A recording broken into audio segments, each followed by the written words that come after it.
நான் வந்து பேச வந்தேன். இந்த மைக்கை மட்டும் ஒரு ஒரு 10 நிமிஷம் இந்த பையன் வந்து அரேஞ்ச் பண்ணான். பார்த்தீங்களா? மைக்கை 10 நிமிஷம் அரேஞ்ச் பண்ணான். இந்த லைட்டிங் எனக்கு தெரிஞ்சு ஒரு 1 மணி நேரம் நீங்கள் செட் பண்ணியிருப்பாங்க. இதெல்லாம் செட் பண்ணது. ஒரு ஒரு சின்ன பேட்டிக்கு இவ்வளோ செட் பண்ண வரனா, ஒரு ஒர்க் ஆஃப் ஆர்ட்டை ஒரு ஒரு 2 கோடி பேர் 3 கோடி பேர் பார்க்க போகிறாங்க உலகம் ஃபுல்லாக. அதுக்கு நம்ம என்ன மாதிரி செட் பண்ணணும்னு கேட்குறேன்.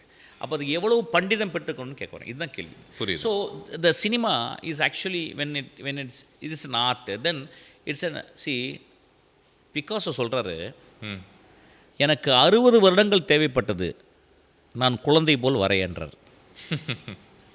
It took 60 years to draw like a சைல்டுன்றார்.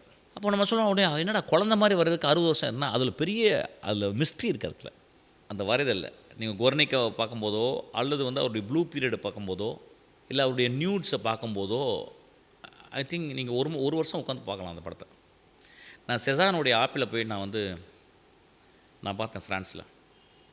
ஒரு 2 hours பார்த்துருப்பேன்.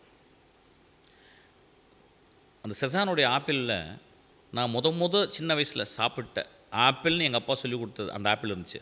போன வாரம் சாப்பிட்ட ஆப்பிள் இருந்துச்சு. ஆதாம் ஈவாலுடைய ஆப்பிள் அதில் இருந்துச்சு. நான் இறந்து போகிறதுக்கு முந்தி சாப்பிட போகிற கடைசி ஆப்பிளும் அதுக்குள்ளே இருக்குது. அது என்ன? நீங்கள் செசானை பாருங்கள் தெரியும்.